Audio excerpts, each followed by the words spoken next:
Police भी कुछ ढूंढ पाई नहीं, अभी तक कुछ पता नहीं चला। लल्ली वाला उठाई और मोटरसाइकिल बैठो ले चले गए।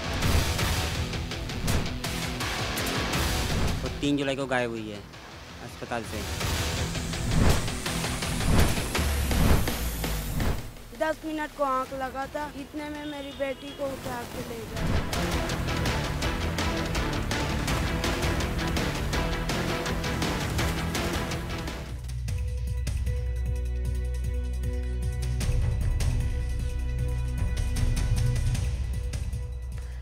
नमस्कार, मैं हूं आपके साथ आयुषी नेगी और आप देख रहे हैं एनडीटीवी की खास मुहिम लापता बच्चे।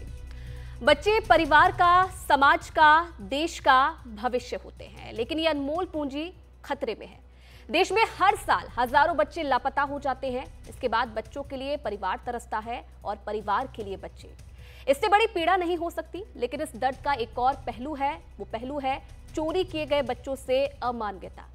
ये बच्चे जिनके पास पहुंचाए जाते हैं, वो बंधक बनाकर इनसे काम करवाते हैं, देह व्यापार के धंधे में धकेलते हैं, भीख मंगवाते हैं, शरीर से अंग तक निकाल कर बेच देते हैं। ये घिनौना काम सालों से होता रहा है। हमने यही स्थिति बदलने की ठानी है और इसी पर एनडीटीवी की आज की बड़ी मुहिम है लापता बच्चे।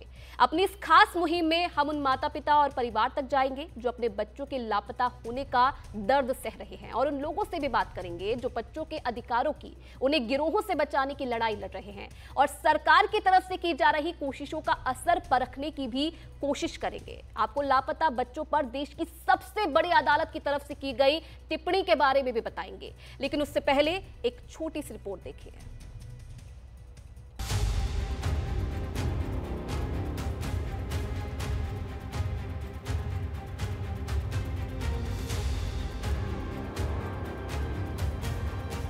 लल्ली वाला उठाई और मोटरसाइकिल बैठो ले चले गए।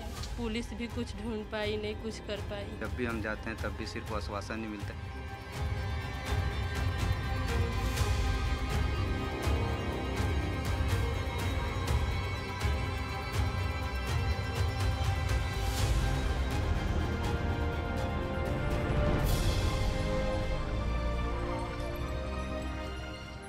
एनडीटीवी आज पूरे दिन आपको दिखा रहा है एक ऐसा कार्यक्रम जो सिर्फ एक विशेष अभियान नहीं, बल्कि एक संघर्ष है। हम मानते हैं कि ये एक लंबी लड़ाई भी है, जिसकी आज हमने शुरुआत कर दी है। शुरुआत उन मासूमों के लिए जो हमारे बीच से गायब हो गए और लौटकर घर नहीं आए, क्योंकि उनके बचपन की बोली लगा दी गई। आज इस कार्यक्रम में हम सामने लाएंगे बच्चा चोरी और चाइल्ड ट्रैफिकिंग का वो अंधेरा सच जिसे नजरअंदाज कर दिया गया। जानेंगे उस दलदल भरे रास्ते के बारे में जिसमें एक बार फंस जाने के बाद मासूमों का निकलना लगभग असंभव हो जाता है। हम मिलवाएंगे आपको उन माँ बाप से जिनकी आंखें आज भी दरवाजे की ओर टिकी हैं। पुलिस भी कुछ ढूंढ पाई नहीं, कुछ कर पाई, अभी तक कुछ पता नहीं चला है। जब भी हम जाते हैं तब भी सिर्फ आश्वासन ही मिलता है, लेकिन उसके ऊपर कोई प्रगति नहीं मिलती कि हमने कुछ किया, कुछ देखा, कुछ जाना। सामान लल्ली वाला उठाई और मोटरसाइकिल बैठो ले चले गए। कितने साल, कितनी उम्र थी बच्ची की? 1.5 साल की। अब हम आपको उस सिस्टम का हाल भी दिखाएंगे जो कभी कामयाब तो कभी लाचार नजर आता है, और इसी के साथ देश भर में मौजूद एनडीटीवी के रिपोर्टर्स आपको ले चलेंगे उन जगहों तक जहां लगती है बच्चा मंडी। आज सवाल सिर्फ ये नहीं है कि बच्चे कहां गए, सवाल ये भी है कि ऐसी खबरें हमारी संवेदना को झकझोरती क्यों नहीं। आइए मिलकर खोजें, मिलकर लड़ें और मिलकर आवाज उठाएं। 24 घंटे बहुत ज्यादा नहीं होते जब सवाल होता है आपके बच्चों की सुरक्षा का।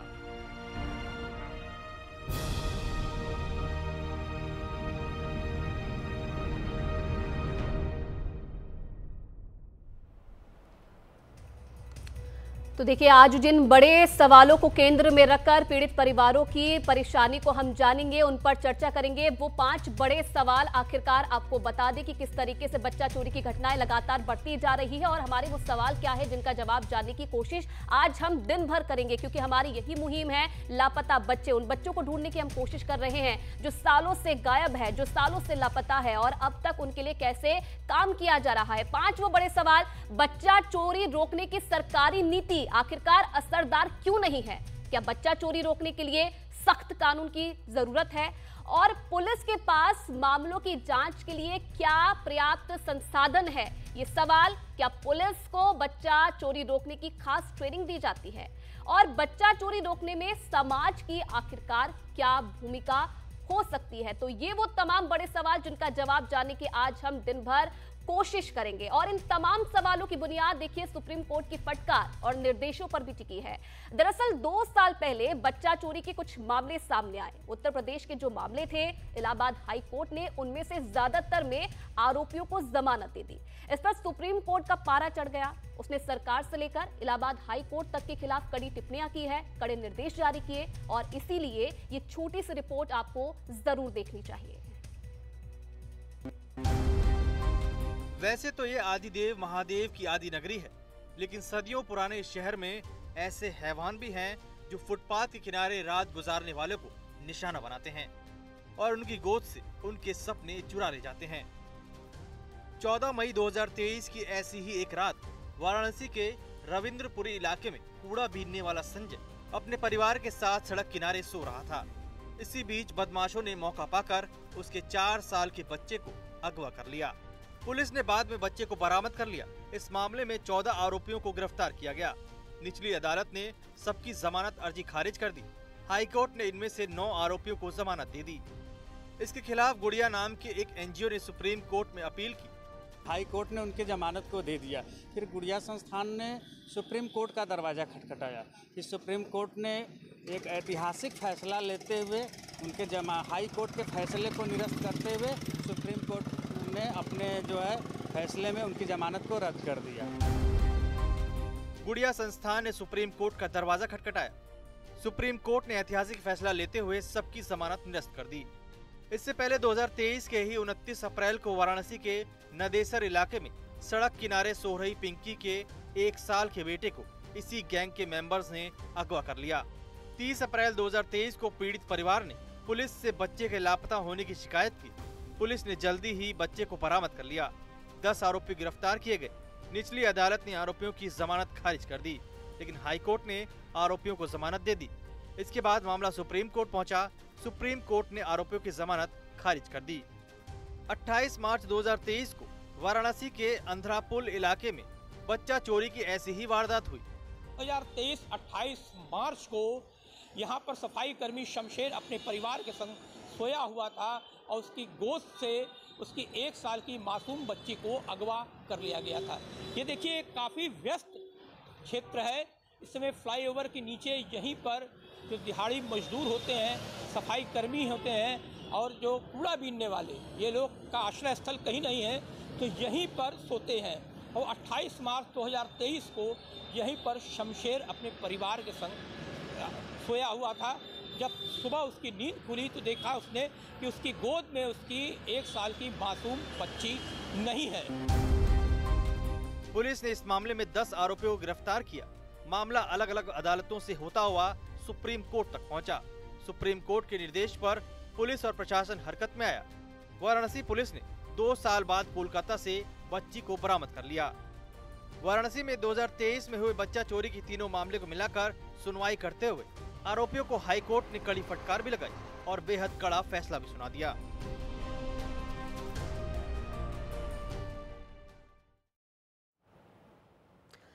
अब देखिए सुप्रीम कोर्ट ने क्या कहा वो जानना बहुत जरूरी है, क्योंकि देश की सर्वोच्च अदालत ने किसी को फटकार लगाई तो किसी को निर्देश दिया, बख्शा किसी को नहीं। चाइल्ड ट्रैफिकिंग पर सुप्रीम कोर्ट सख्त है। इलाहाबाद हाई कोर्ट को फटकार लगाई है। क्या कुछ कहा है वो भी हम आपको बता दें। हाई कोर्ट ने आरोपियों को बेल देने में लापरवाही की, बेल दिया तो थाने में हाजिरी की शर्त क्यों नहीं लगाए, ये सुप्रीम कोर्ट ने कहा। हाजिरी की शर्त होती तो आरोपी फरार नहीं होते। ये सुप्रीम कोर्ट की तरफ से टिप्पणी की गई हाई कोर्ट के फैसले के बाद। अब देखिए क्या ये पूरा मामला था, ये भी आपको विस्तार से बता देते हैं। दरअसल इलाहाबाद हाई कोर्ट ने कई आरोपियों को जमानत दी थी। फैसले के खिलाफ पीड़ितों ने सुप्रीम कोर्ट से गुहार लगाई थी और सुप्रीम कोर्ट ने सभी आरोपियों की जो जमानत थी उसे खारिज कर दिया था। आरोपियों को निचली अदालत में सरेंडर करने को भी सुप्रीम कोर्ट ने कहा और देश के हर हाई कोर्ट को ये निर्देश दिए गए थे। अब हाई कोर्ट मामलों की स्टेटस रिपोर्ट भी जो है वो सुप्रीम कोर्ट की तरफ से मंगवाई गई थी कि रोज सुनवाई करें इस पूरे मामले में और 6 महीने के भीतर जो है मामलों का निपटारा किया जाए। यूपी सरकार को भी फटकार लगाई है सुप्रीम कोर्ट ने। अब क्या कहा है यूपी सरकार को वो भी हम आपको बता दें।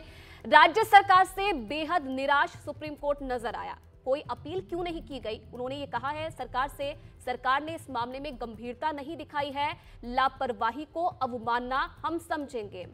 अब देखिए राज्य सरकार को सुप्रीम कोर्ट की तरफ से क्या निर्देश दिए गए हैं ये भी आपको बता दें। जिस अस्पताल से बच्चा चोरी होगा उसका लाइसेंस तुरंत रद्द किया जाए, ये सुप्रीम कोर्ट की तरफ से कहा गया है। और अगर बच्चा गायब होता है तो हॉस्पिटल की जवाबदेही इस पर होगी, हॉस्पिटल की जिम्मेदारी होगी। बच्चा चोरी कोई स्थानीय अपराध नहीं है बल्कि ये एक देशव्यापी नेटवर्क है।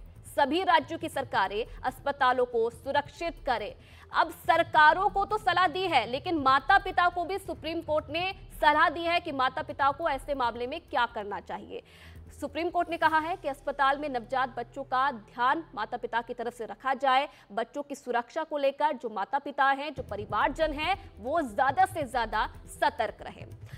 और चलिए अब देखिए आगे बढ़ेंगे। बच्चा चोरी रोकने में पुलिस की एक बड़ी भूमिका होती है और ये बात पुलिस खुद भी मानती है। सवाल ये है कि जब पुलिस को अपनी जिम्मेदारी का एहसास है तो बच्चा चोरी की जो घटनाएं हैं वो रुकती क्यों नहीं है। हालांकि पुलिस का ये कहना है कि वो बच्चा चोर गिरोह पर शिकंजा कसने के लिए लगातार कोशिश कर रही है। इसके लिए मॉडर्न टेक्नोलॉजी का भी सहारा लिया जा रहा है और इसी से जुड़े तमाम पहलुओं पर दिल्ली पुलिस की क्राइम ब्रांच के स्पेशल सीपी दिवेश चंद्र श्रीवास्तव से बात की है हमारे संवाददाता मुकेश सिंह सिंगर ने। किस तरह से बच्चों को ट्रेस करते हैं सर?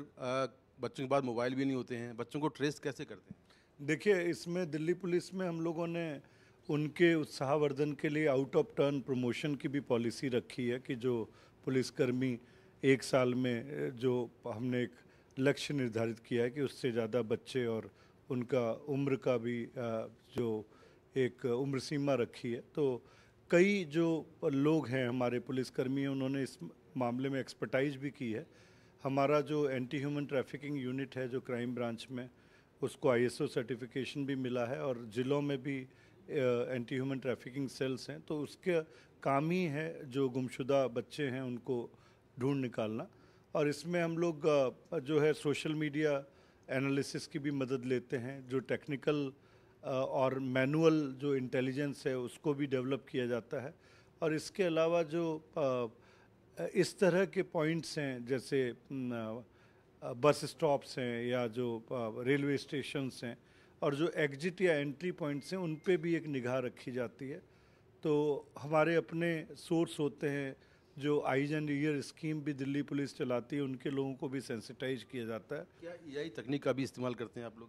जी, जैसे फेशियल रिकग्निशन सिस्टम है या अगर AI के और भी जो स्वरूप है उनका भी हम लोग इस्तेमाल करते हैं ताकि इन बच्चों को जल्दी से जल्दी खोजा जा सके। सर, क्या बच्चों के तस्करी करने वाले ऑर्गेनाइज गैंग हैं दिल्ली में? और इस तरह के क्या गैंग आपने कई गैंगों का आपने भंडाफोड़ भी किया है? जहाँ तक जैसे कुछ आपने इंस्टांसेस देखे होंगे जहाँ हॉस्पिटल से बच्चे चुराए गए या कोई बच्चों को अडॉप्ट करने के लिए करता है, तो ऐसे मामलों में हमने गिरफ्तारी भी की है, बच्चों को बरामद किया है। और बाकी जहाँ तक गुमशुदगी का मामला है या बच्चों का जो किडनैपिंग के केस रजिस्टर होते हैं उसमें हमने अधिकांश में यही पाया है और लगभग सभी केसेस में कि ये बच्चे अपनी मर्जी से या इनको गलत तरीके से ल्योर करके और अपने घर से दूर किया जाता है और उसको फिर हम लोग खोज निकाल। दिल्ली में अगर बच्चे किसी किडनैप हों या बच्चे मिसिंग हों तो वो कंप्लेंट का क्या तरीका है? क्या कोई ऐप है आपके अलग से या कोई अलग से ब्रांचेज हैं आपकी जो ये ऐसे केस देखती हैं? देखिए, सबसे सुलभ तरीका तो मैं बताऊंगा कि 112 है। अगर आप 112 पे आप शिकायत करते हैं तो उससे तुरंत जो लोकल पुलिस है उसको बताया जाता है। और उसके अलावा आप लोकल पुलिस स्टेशन या जो पुलिस चौकी है वहाँ पे जा सकते हैं, तो वहाँ पे भी सुनवाई होती है। और इसके अलावा जो हमारी हेल्पलाइंस हैं या जो ऐप हैं उन पे भी आप बता सकते हैं, लेकिन 112 या लोकल पुलिस या आप ईमेल भी लिख सकते हैं और उसकी तुरंत सारी जो पुलिस के वरिष्ठ अधिकारी हैं या फील्ड यूनिट्स हैं इसको बहुत गंभीरता से लेके तुरंत कानूनी कार्रवाई शुरू कर देती है। तो दिल्ली पुलिस के स्पेशल सीपी को आपने सुना। दिल्ली पुलिस किस तरीके से इस पूरे मामले को लेकर काम कर रही है और कैसे बच्चों के लापता होने को लेकर काम किया जा रहा है। अब हमारे सहयोगी शुभांग सिंह ठाकुर ने बात की है मानव तस्करी के खिलाफ मुहिम चलाने वाले JR शरण से। उन्होंने बातचीत में जो जानकारियां साझा की वो सिर्फ चौंकाने वाली नहीं है, उन्हें सुनकर आप सिहर उठेंगे। तो सुनते हैं ये बातचीत। भारत में चाइल्ड ट्रैफिकिंग के मामले लगातार बढ़ रहे हैं। ऐसे में NCRB का डेटा कहता है कि हर 8 मिनट में भारत में एक बच्चा गायब हो जाता है। इस पर ही हम आज बात करने के लिए हमारे साथ एक खास मेहमान यहाँ पर मौजूद है।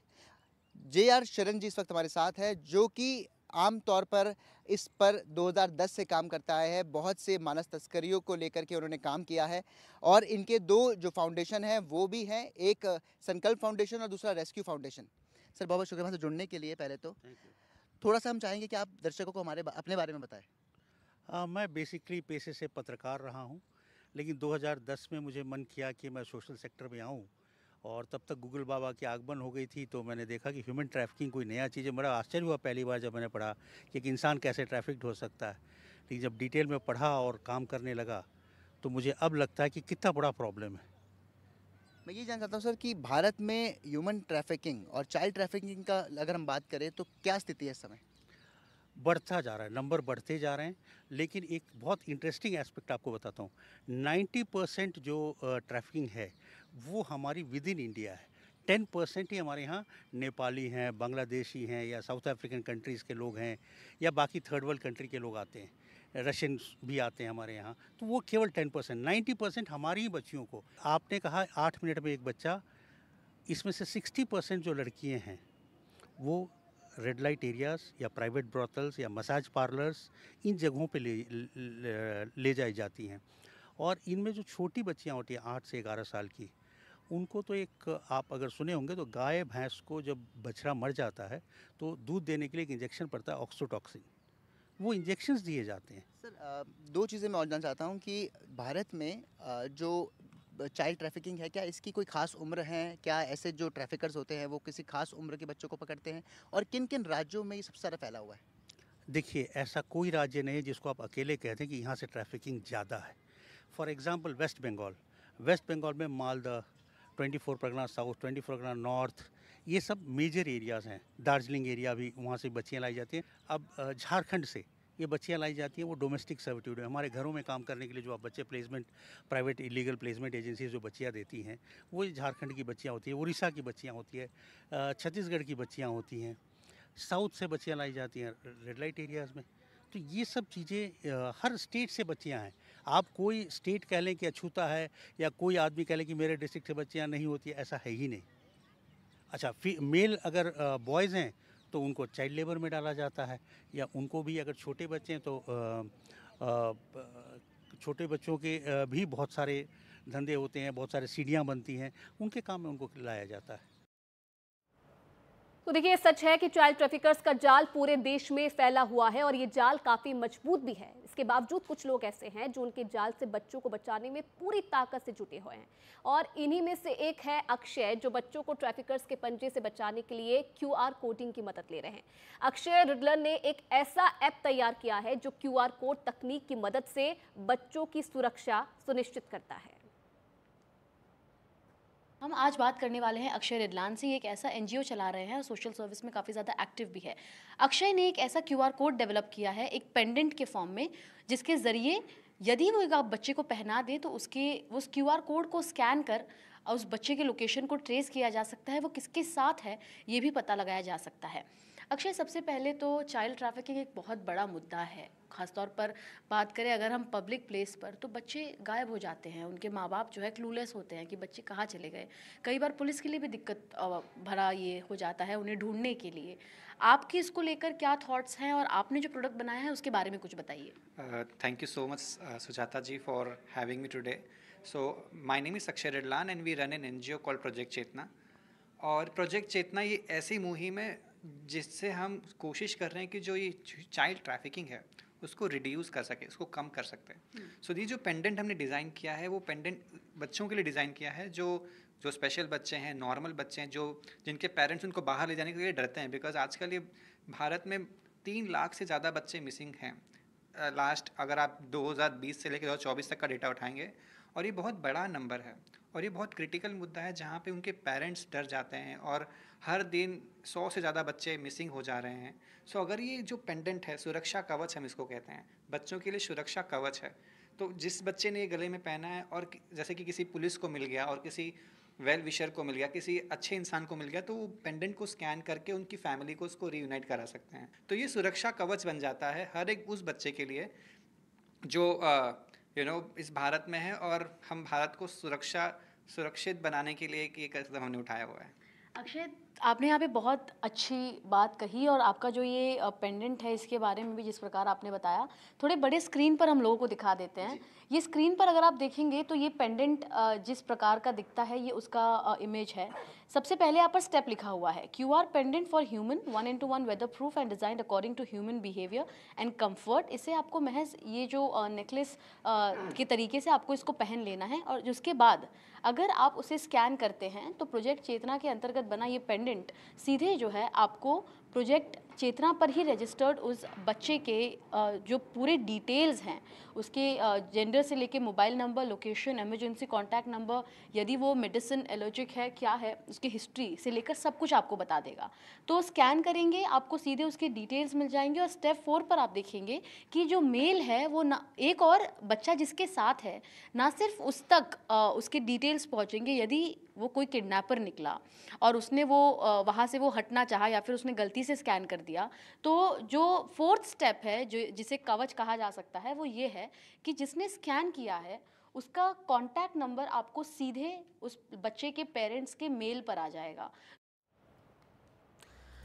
तो देखिए, इस मुहिम में आप समझ रहे हैं कि किस तरीके से लापता बच्चों के लिए पुलिस काम कर रही है, जो आम लोग हैं वो किस तरीके से इस पर काम कर रहे हैं। और आज हमारी मुहिम का यही मकसद है कि जो लापता बच्चे अपने परिवारों से दूर है उन्हें ढूंढा जाए। और कितनी असरदार ये हमारी मुहिम रहेगी पूरे दिन भर आज हम आपको दिखाएंगे। 11:57 पर आप देखिए कि किस तरीके से लापता बच्चों के लिए हम आज कदम उठा रहे हैं, मुहिम चला रहे हैं। और हमारा सवाल आज का यही है कि क्या बच्चा चोरी रोकने के लिए सख्त कानून की जरूरत है? आप हमें 7303388311 पर मैसेज करें, अपनी राय साझा करें और साथ ही आप अपना और अपने शहर का नाम इसमें जरूर लिखें।